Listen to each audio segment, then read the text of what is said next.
What's going on, everybody? Welcome back to another video. I'm sick. I sound like death. Augie's green.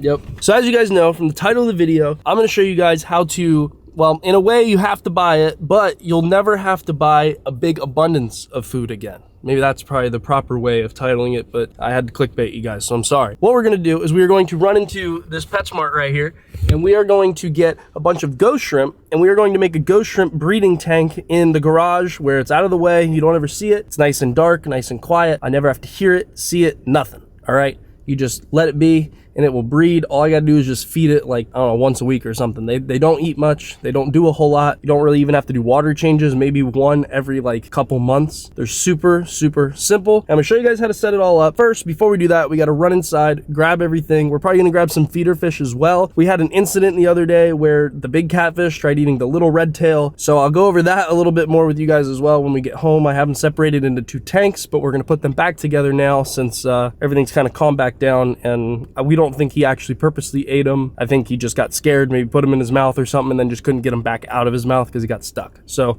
I think he kind of learned his lesson. I don't think he'll try and eat him again, but you never know. But we'll just have to keep a close eye on them. Maybe we have to feed them more. I don't know. But hopefully in about a month or so, maybe a little less, we want to upgrade their tank. I don't know exactly what we're going to do yet. I'm also not going to tell you guys because it's going to be a surprise when I do it. So let's go ahead. Let's run in here to this PetSmart first, and then we will show you guys the house and all that side of it. But we got to get all of our supplies first. So let's go inside. Look what we have here, everybody. We got us a nice, I don't know how well they're going to show up in the camera because they are clear. There's maybe, I see 1, 2, 3, 4, 5, 6, 7, 8, 9. I see about 10 shrimp that all are loaded with like 30 eggs. So we are cashing out big time here, boys. We need to find us, one, I need a sponge filter for the tank, I need some substrate, and I need some type of hide for them to just kind of hide in and do their thing. Oh, Augie, I have a spare PVC pipe. What if I just cut a bunch of chunks of that and glue them together? It definitely would be a lot cheaper. And I mean, because all it does is to hide them, and then when I want to do them, I just take them and dump them out,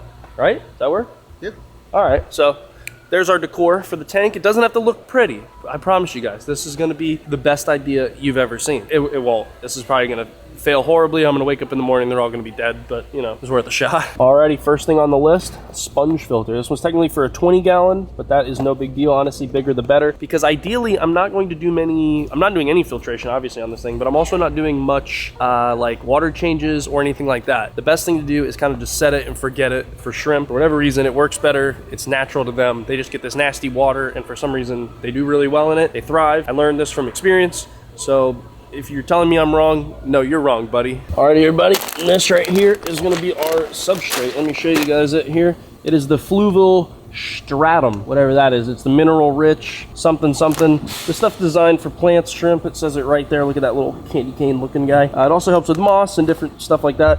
And we may get, let me see if they have it actually. They have a type of moss that shrimp actually really, really like. I don't see it. Okay, no big deal. I can always get some from another pet store.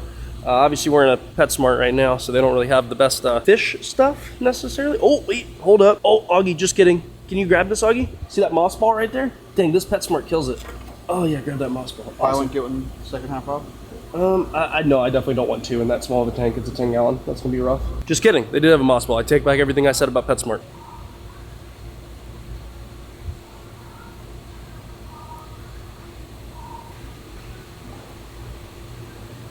Alrighty, we got everything. We're gonna head on home. This lady's running the curb clean over. I'll show you guys how to set this baby up.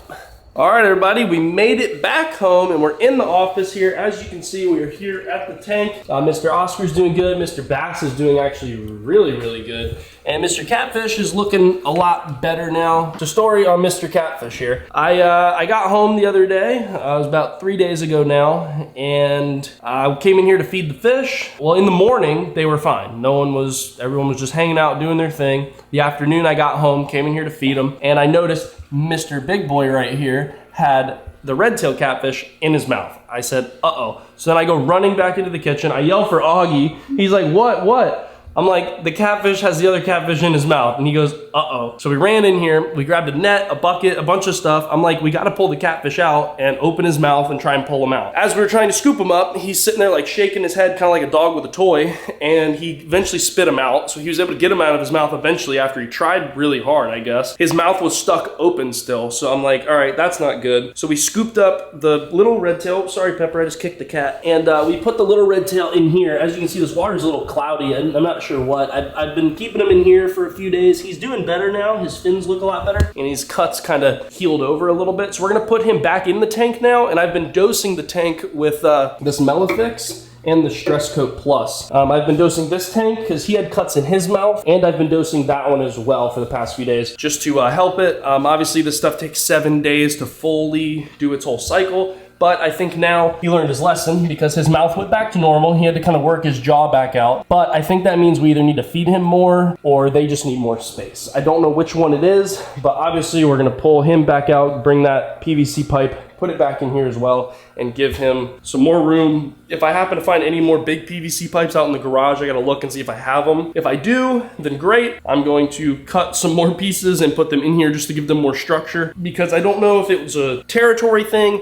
I don't know if, because I know he doesn't see very well. He knows when the light comes on, that means food may be coming, but he doesn't see me very well. And when I put fish in there, like I can hold the tongs right in front of his face, and he still doesn't realize that he's there. So I think it was just like I feel him in front of me, I'm sniffing him, and I ate him, and then realized, uh-oh, I can't swallow this. So we basically saved this guy's life and that guy's life, and the cat did nothing but watch. So that's the whole spiel on that. Now what we're gonna do is we gotta scoop Mr. Catfish and that PVC, put him back in here, and then we got this big old thing right here of rosy minnows, which I'm not a huge fan of feeding the fish to, but it's kind of the best source of protein that I got, considering the bass will not eat any dead, like regular fish food. I've tried everything. I think I need to try silver sides. I think that'll be the next thing that I'll try, but he does really good on ghost shrimp. Does not like krill, and he does really well on these rosy minnows. So the whole point of today's video is really for Mr. Bass. One, it's a great source of protein for him, and obviously the Oscar eats them, he eats them, so does that guy over there. I guess we could give one to the cat, and so does the reef tank. They eat those ghost shrimp as well. So it kind of feeds all of the fish, and it's a more natural source of protein for them because they actually chase it, and it's a little more natural for them to eat. And I like it. I think it's really cool to watch them eat that way versus just throwing some fish food in there and calling it a day. So that's kind of the whole reason behind this video is, one, we gotta start feeding these guys more, and I don't wanna spend a bunch of money on their food. Let's go ahead and grab Mr. Catfish out of there, Mr. Cat. And we're gonna put the catfish over into here, and then we'll get into the actual meat and potatoes of this video. Oh. Amazon packages here. Oh, actually all his cuts are already healed. So you kind of had him up to just before his pectoral fins, like just before like his shoulders basically. So all he had was his head in his mouth. And I don't know if you guys can see a little bit of his head there is a little rubbed, like right above his eyes there. But other than that, he did pretty good. So hopefully we need to get him a little fatter. Obviously he still fits in Buddy's mouth. So we're gonna go ahead, drip him off, not make a total mess in here. All right, buddy, go back in your home. There you go, pal. Oh, don't swim right over to him again. Oh God, Buddy stuck his nose right back up at him. Don't do it, don't do it.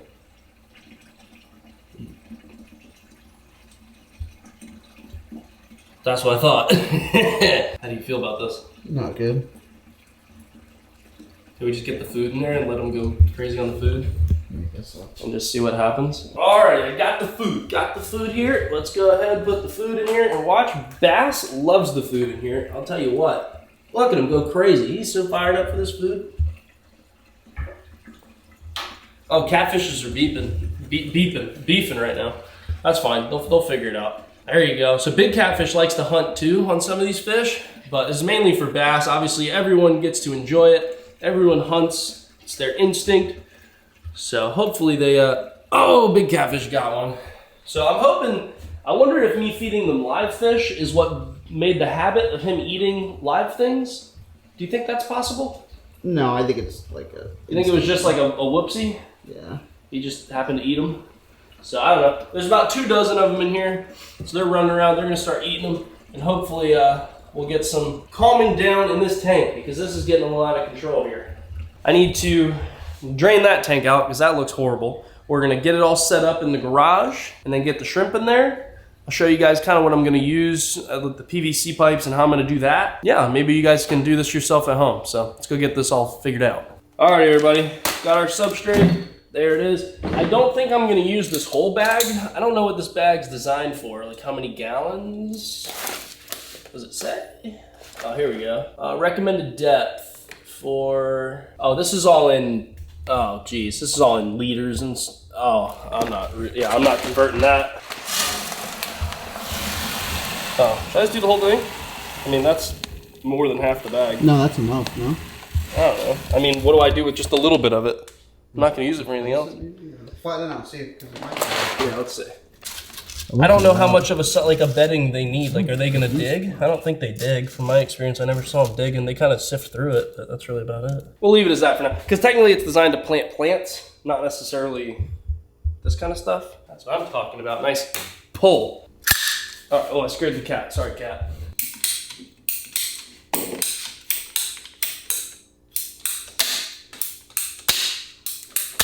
I was thinking something like that, and then this just sits there.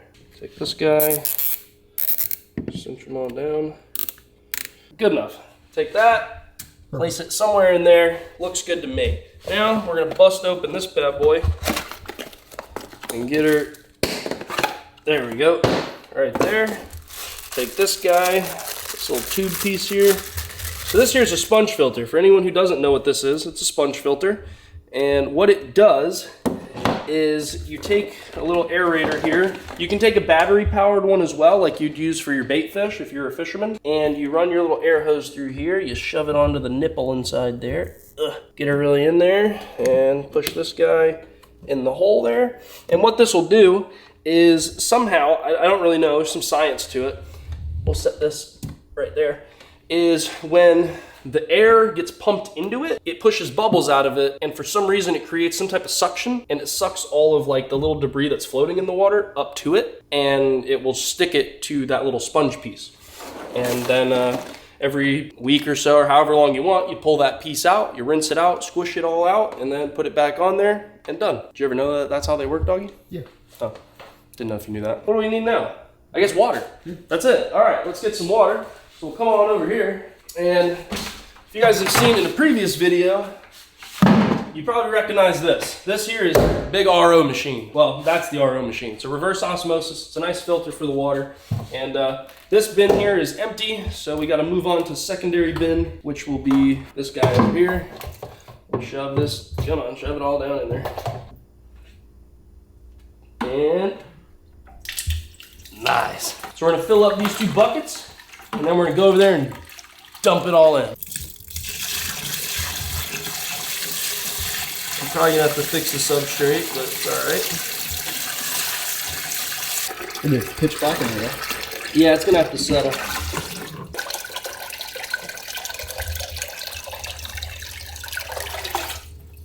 Well, isn't that pretty?